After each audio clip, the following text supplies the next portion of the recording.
同学就特别装啊，告诉我们说你们呐，以后还是得挣钱呐。你看哥们，我现在啊，银行卡现在7位数了，我心都碎了。我发小是大吃一惊，说啊，多少？我银行卡怎么16位呢？Hello， 大家好，大家好，我是林减七啊，我是林减七。啊，我最近觉得我思维不是很正常，我不知道我自己多大，我只知道我20多岁，而且我数学特别的不好。我有次打开计算器用今年减去我的出生年，我是99年的，我就打25减99，然后我看我今年负74了。啊，宝宝，你是一个早产儿啊！作为一个早产儿，我还是觉得我很聪明，我很聪明。比如说，我想在我脑袋的2边纹身，我想在我头发底下就贴着头皮纹一句话，我想纹一句：“不是让你别减这么多吗？”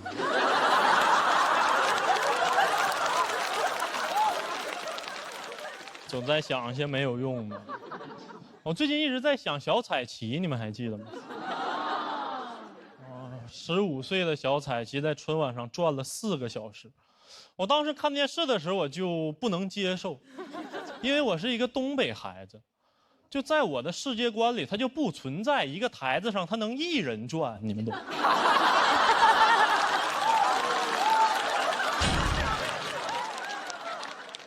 他就转。我去查了一下，他跟春晚的渊源啊，一开始他是在一个舞会上转了2个小时，没有人拦一下孩子。冯小刚看见了，说：“你能转2个点，你就能转4个点。”他不像一个导演，他像一个基金经理。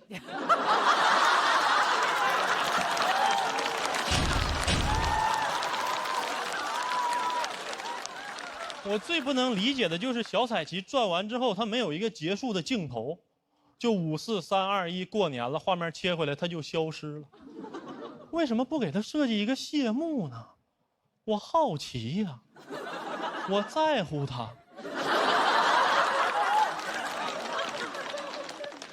你好歹让它转完走一下直线吧。不理解，不理解。我还不太理解奥运会当中的马术项目。我觉得奥运会啊，你不应该比的是人更高、更快、更强吗？那马驮着你又跑又跳的，啊，最后领奖你自己上去了啊！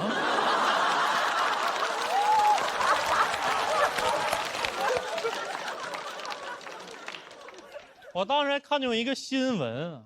说一个澳大利亚的马术选手，他的药检呈阳性。我说哥们儿，咱那个兴奋剂是不是扎错了？你那么嗨要干啥呀？人家比赛人都骑着马过去，你要背着马上去是吧？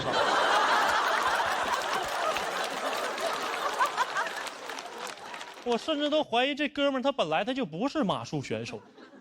他就是嗨了，他一走到那儿，哎，有个马，他走就走了。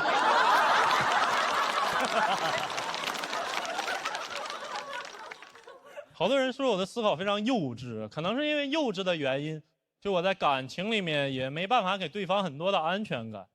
我记得我有一个前任，他就教我，他说你等我每次上车之后，你把车牌照拍下来发给我。这样我会比较有安全感嘛？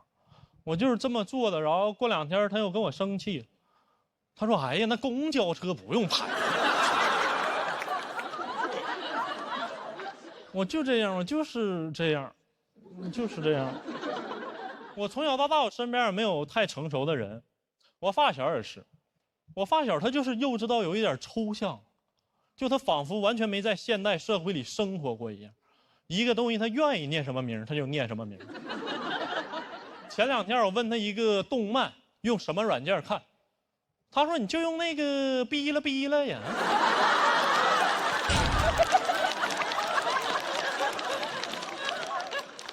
我认识他15年了，也不知道他下句话要说什么，他脑子里究竟在想什么。他每天就幻想自己是二次元当中的主角，今天是炎龙侠，明天是迪迦。我说那你最喜欢的二次元角色是谁呀？他说是欢欢。我说欢欢挺冷门啊，哪部作品里面？他说欢欢你不知道啊，福娃。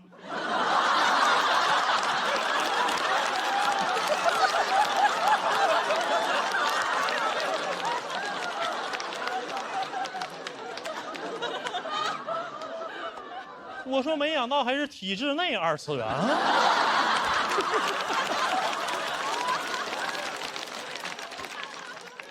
就有时候我都跟不上他跳脱的思维啊。我跟他在路边挑饭店，我说吃羊蝎子吗？他说不吃了，我海鲜过敏。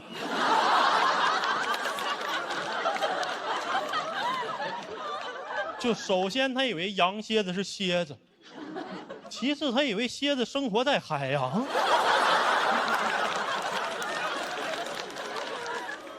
我说哥们儿，那蝎子是山里的呀。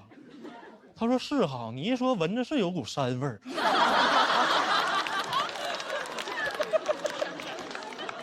他有一套自己非常抽象的逻辑。有一天他突然跟我说：“哎，你有没有想过，其实爬山虎比壁虎更应该叫壁虎？”我说谁？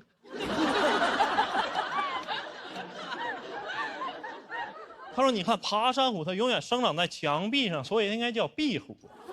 壁虎是总是在墙壁上往上爬，像爬山一样，所以它应该叫爬山虎。”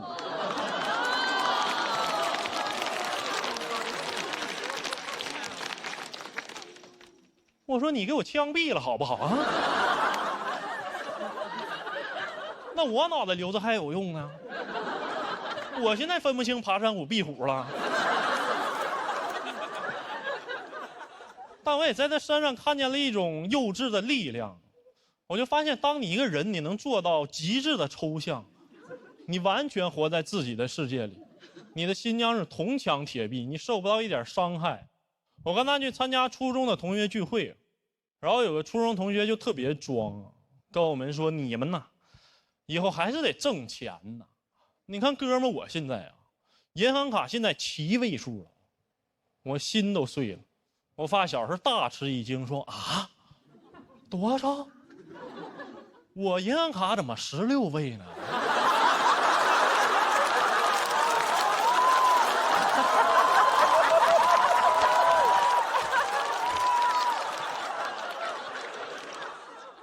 你是不是因为注册的早啊？好，讲到这儿吧，谢谢大家。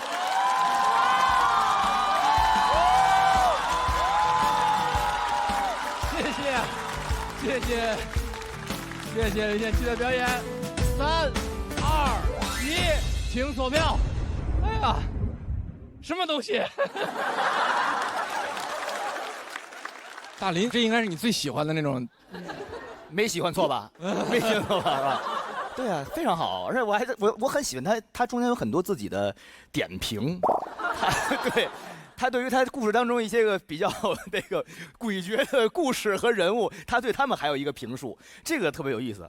你怎么还嗨上了？就是不觉得特别好玩哦。真的，兄弟，你说你是个早产儿之后，我就听完这仨字儿，我这样看到最后，我想我有没有可能也是个早产儿？你讲段子的中间，付航一直在问我说：“他是早产儿是吧？”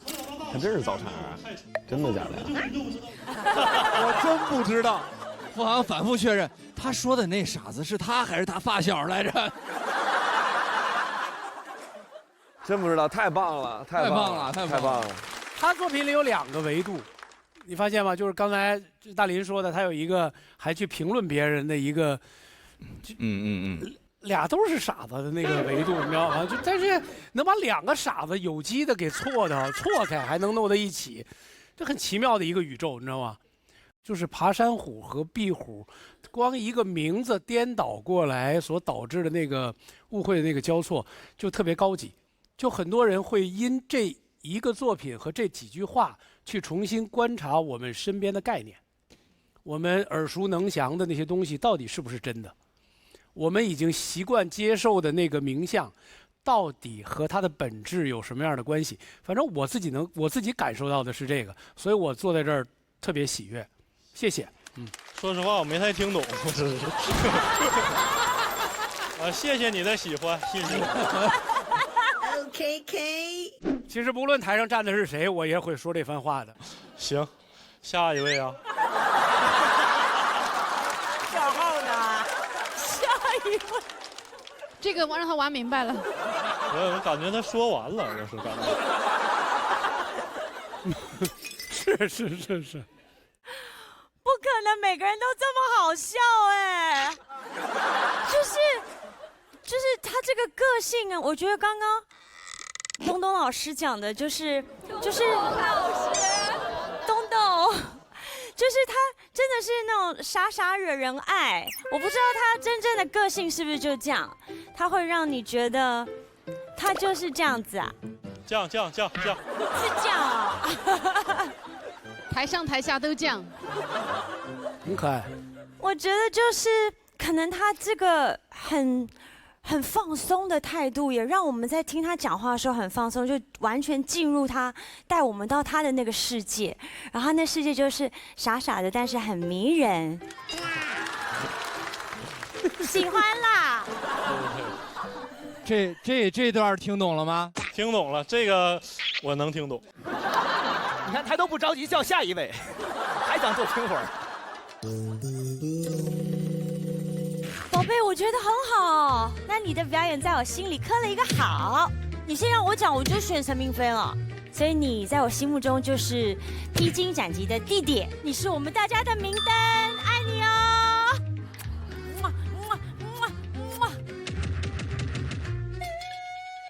下一位啊。哎，你的那个发小是我有一个朋友的那种朋友，还是真的有这么一个发小？真有一个发小李家俊。用不用这么狠啊？就我觉得你们太好玩了，就是很想跟你们做朋友。就是很想观察你们每天在聊啥，我觉得太好玩了。我就很好奇，你是那种精心写文本的人，还是就是灵光乍现的？我是那种雷劈型啊，来了就写，不来不写。李白。哎，林建七啊，你这发小怎么这么多问题啊？你回去跟他说啊，有问题找夸克，找夸克没问题 ，AI 啥都能答。你就把这话跟你发小跟咱朋友说啊，你让他想吧，这样你能清静2-3年。没问题，太酷了。我现在还沉浸在你那个逼了里边呢。终于从早产儿走出来了。是，太酷了，太酷了。林简七呢，就特别像是你一个朋友，然后一直在跟你诉说他自己一些完全脱离于现实、非常抽象的笑点。我最喜欢的就是这种笑点，然后我就觉得喜剧舞台应该有这样的人才有意思。就是雷劈型，就都是脑海里有想法了就能写出来，没有就写不出来。我现在分不清爬山虎、壁虎了。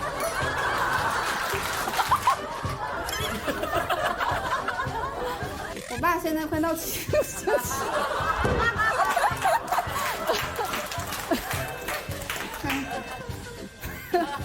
这林彦七太好笑了。哎，我林简七这一篇，我觉得就是纯粹的邪门。他大脑和人就确实不一样。我支持科学家研究他的大脑。大家好，我叫陈爱。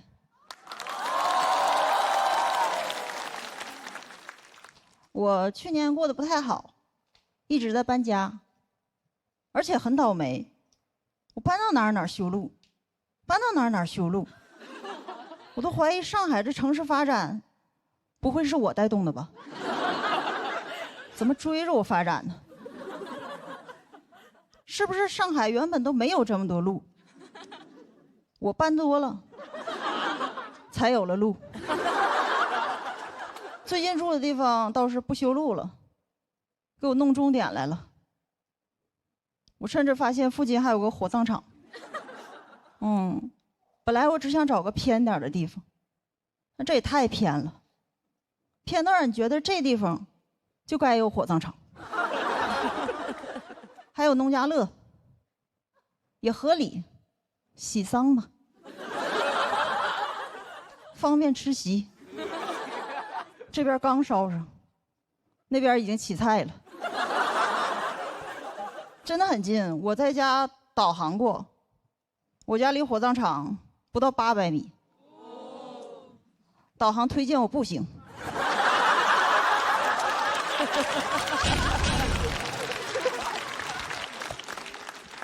现在出发，预计10分钟到达目的地。这个距离让我特别有安全感，感觉人生都有了退路，就很方便。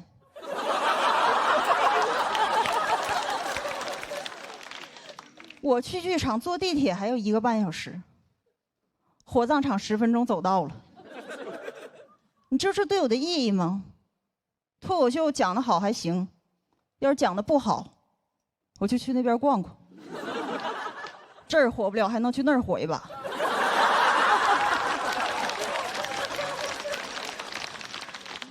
没法在台上风光，我就去火葬场风风光光。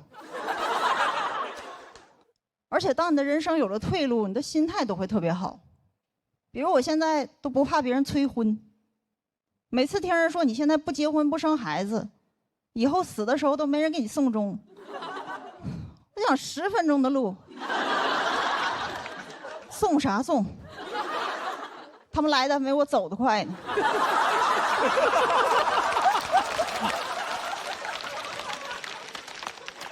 而且送终这事儿我有经验，我送过我姥，还是2回。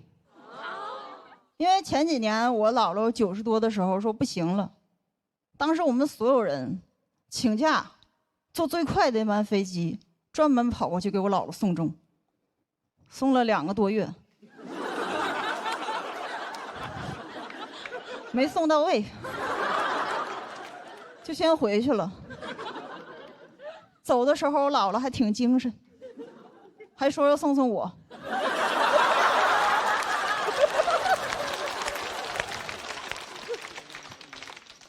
真的，送终真的不能太久，心态会变化。刚去的时候，我想，姥姥，我舍不得你。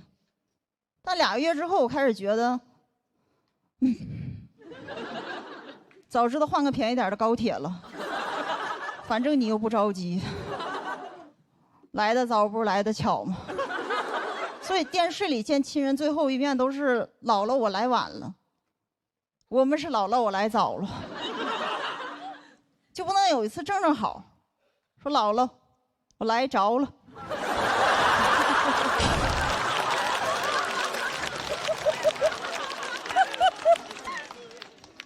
而且我姥姥后来也没走嘛，她就过了1年多之后才走的。这中间我还生了一场大病，差点走他前面。走他前面也很尴尬，我姥姥得咋想？太客气了吧？说好送我走，咋成带我走了呢？所以经历过这件事之后，我绝对不让别人给我送终，因为我特别害怕麻烦别人，尤其是让别人把所有事都推了，专门过来等我死，没有礼貌。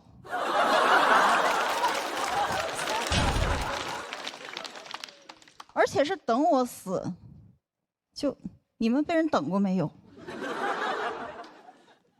本来也不着急。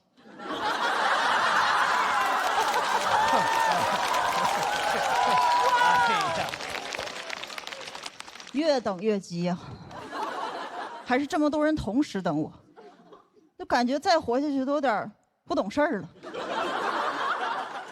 所以到时候他们来，我也会把人都赶走。我说都回去，别等了，我按照自己节奏慢慢来。真的，我觉得送终这件事儿就是有人在你面前等你死，一旦弄清它的本质，甚至可以改变一些规则。比如送终一定得是亲人吗？仇人也行啊。反正大家目标一致，就是送你走嘛。反正我不知道你们，但是如果我哪个远房亲戚要走了，我都不一定想去。我想谁呀？没见过，没啥感情。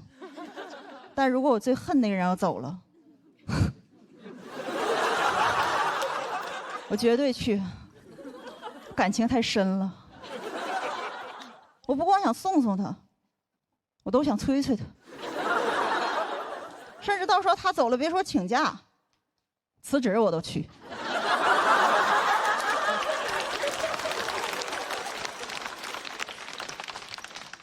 反正公司少我一个也死不了，但那边少我一个，我怕他活。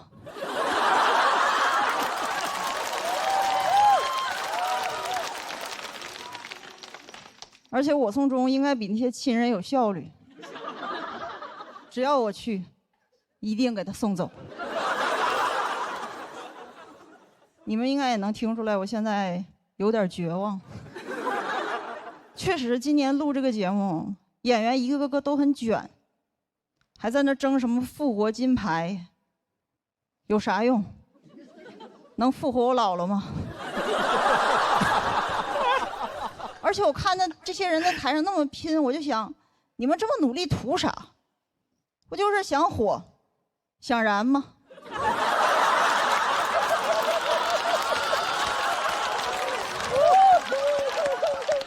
我家那边也能办到。一会儿讲完，有梦想、有野心的人都跟我回去。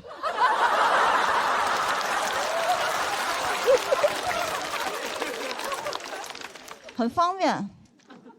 你在台上想火，需要很努力逗笑观众，也不一定成功。但到我家那边，只需要先躺平，然后跟师傅说：“麻烦你，我要大火。”这样就收了。谢谢陈爱，3、2、1，请锁票。再次谢谢陈爱。我每次看陈爱演出，我都有个小的疑惑，你现在紧张吗？刚才讲的时候不紧张，因为讲的时候背下来了。但这个过程可能反而会让你压力更大一些，是不是？对，因为我不会说人话。天真姐上次也是很喜欢陈爱的表演，就是我觉得，陈爱是一个，就她很冷门，就她的气质非常的奇妙，她又有一种又真诚，然后又锋利，然后又让你琢磨不透的那种感受，因为你好像听她讲话，你按你的逻辑，她应该讲一个什么事情，她就完全又到你的那个想象的反面去讲了另外一件事情。那你又发现他是对的，对，你又觉得哦，原来是这样，就好像被他讲破了真相的感觉。我也觉得是，我觉得陈爱有一种就特别超然的感觉，就是很自然、很正常的把一些个特别有道理的，我们平时生活当中没有注意到的事儿，哎，这慢条斯理的，其实是拿着刀叉在切生肉，但是就觉得哎，还真是这么回事儿啊。然后我太喜欢复活金牌了，我太喜欢了，就是那个复活金牌，复活姥姥。你们不就想在舞台上火吗？去我们家附近啊！我从来没来过这么丧的现场，有一种出席追悼会的感觉。丧吗？多燃呢？是不想燃的都在那边呢，你知道吗？就是如果我想我但凡有点什么避讳啊、忌讳啊什么的，我应该坐立不安。但是我觉得我听的还就挺高兴，只要在你的那个节奏里，去感受你想说的那个事儿，就那个共振啊什么就都有。这人反正死去活来的哈，就是啊，这个想一下送走也不大容易的那个劲儿啊。咱今儿算来着了啊，真是我们算来着了，我们这。我实话实说，我脑子里有一特别不应该讲的包袱。他说：“姥姥，我来着了。”姥姥也着了。我以为后半句真是这个。你肯定不能指望每一个观众都喜欢你这个作品，但是真的喜欢的就会真的喜欢，所以你永远在找的是真的喜欢你自己的那个人，对不对？是找寻同类吧。佩岑姐，我觉得是同类之一，因为看到后面是欢呼了，对不对？对，我好喜欢哦！我觉得你带给大家很多欢笑，而且你就是温温柔柔的，温温的，不要大火，温温的慢慢。那叫文火双面烤。哦，谢谢。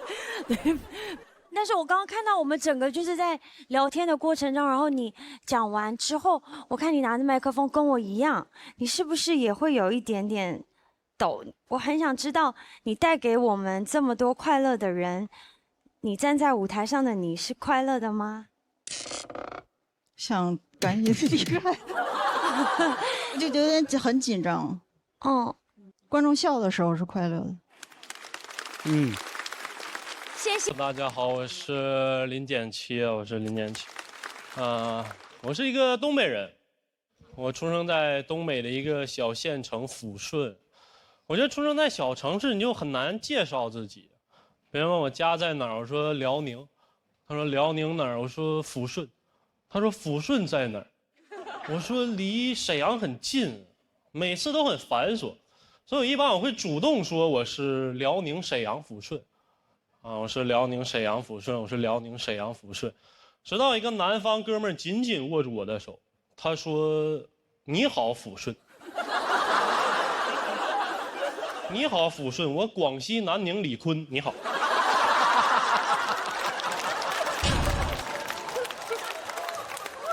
我听很多小城市的朋友跟我说，基本上在小城市出行就是招手打车嘛，出租车也就只干2件事啊，就是拼车跟拒载。有一次我坐在副驾，他车一停，问路边的人说走吗？路边人看了看，我说车里有人啊，摇了摇头。他这一摇头，司机就骂一道，就在那怎么这么事儿呢？有人怕啥呀？他是死人呐！我说非常野蛮啊！有次我打车这么一挥手，同时停下来2辆出租车，我还没说话，他俩自己就吵起来了。一个说我都停了，你还停啥呀？那个说我停你爹身上了。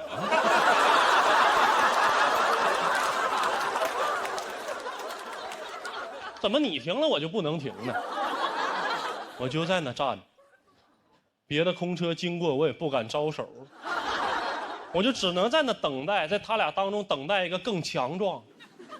给另外一个车吵走了之后，我隔着玻璃问胜利者的师傅：“我说师傅，我去火车站。”他说：“小伙儿，我不去。”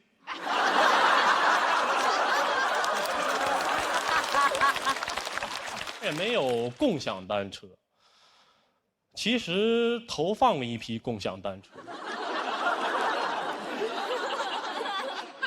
一夜就没了，全让老头老太太拿走卖铁，太快了，就一夜。哈喽单车拜拜了。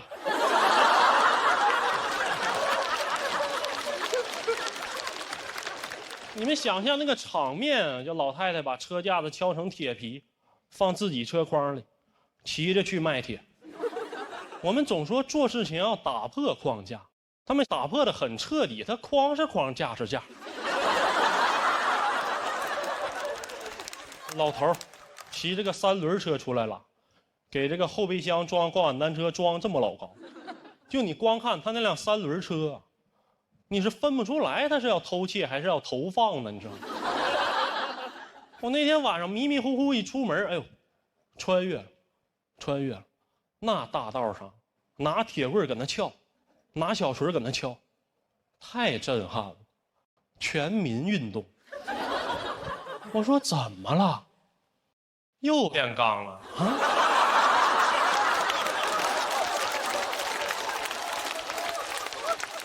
那边老人就是非常的自由啊，什么也限制不了他们。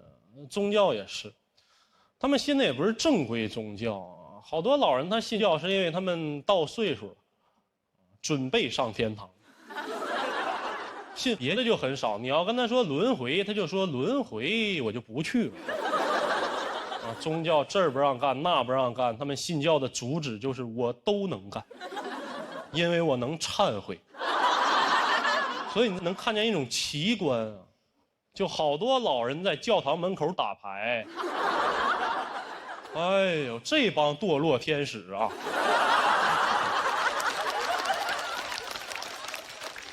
打1个礼拜，进去做1个礼拜啊！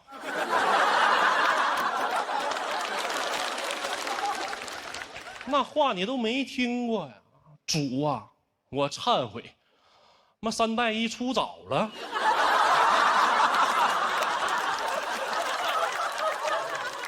也没有什么文化氛围啊！我不知道你们见没见过那种假书壳子，就一般是这个饭店、酒店大老板办公室做装饰用的。就摆在架子上，里面是空的那种东西。我第一次见假书壳子，是在我们那儿的图书馆。我说这个地方到底是先有的假书，还是先没的文化？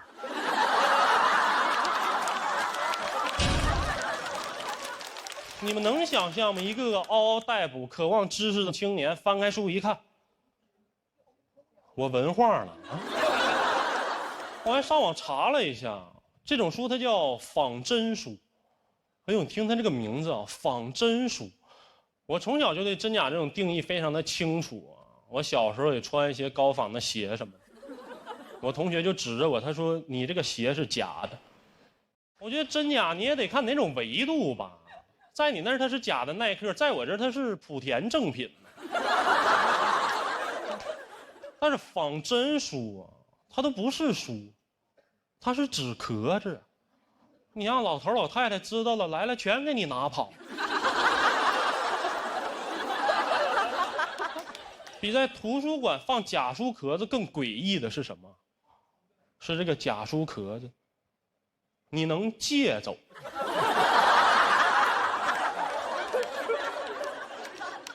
当他跟我说这书啊，你最多看30天的时候，我都有点入定了。我说这里面他该不会有字儿吧？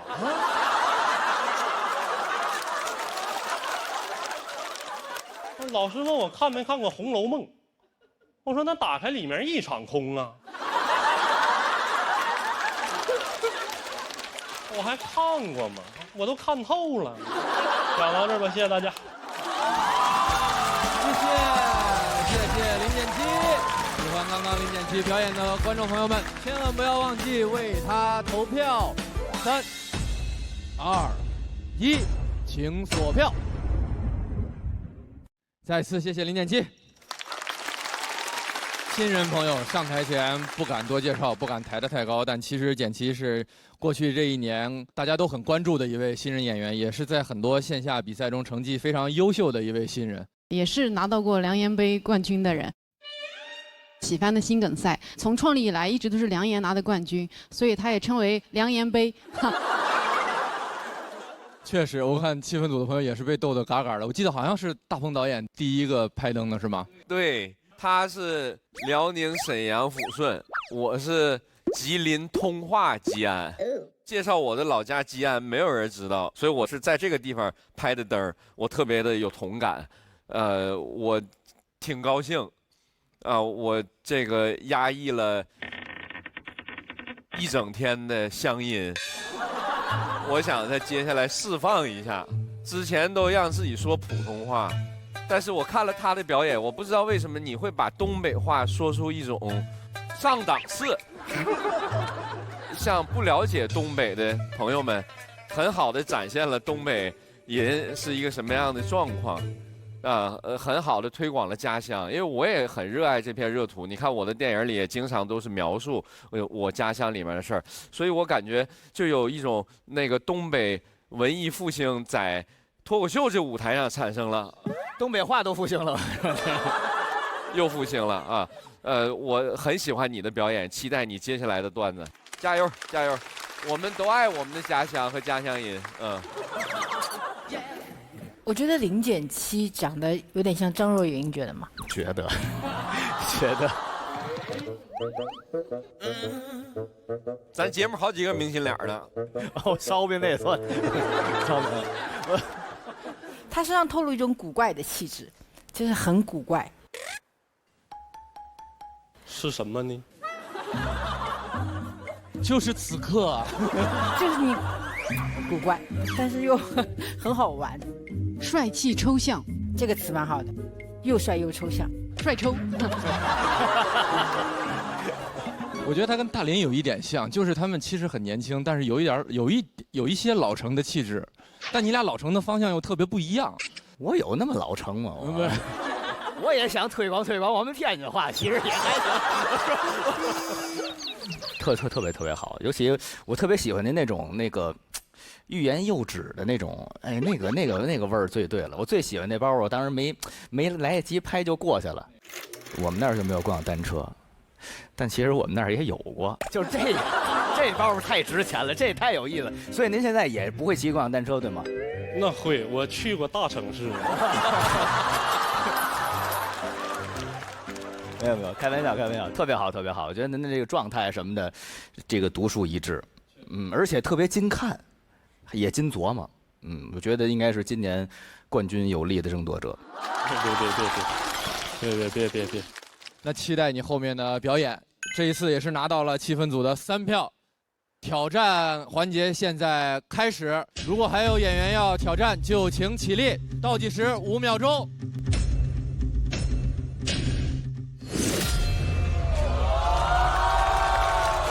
大鹏导演开了灯，零减7的这个挑战环节就升级为抢金环节。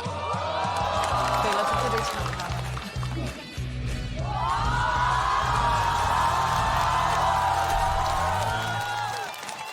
哇，这么多人！要去抢金牌了！哇，打起来了！来吧，于博来，掌声有请于博。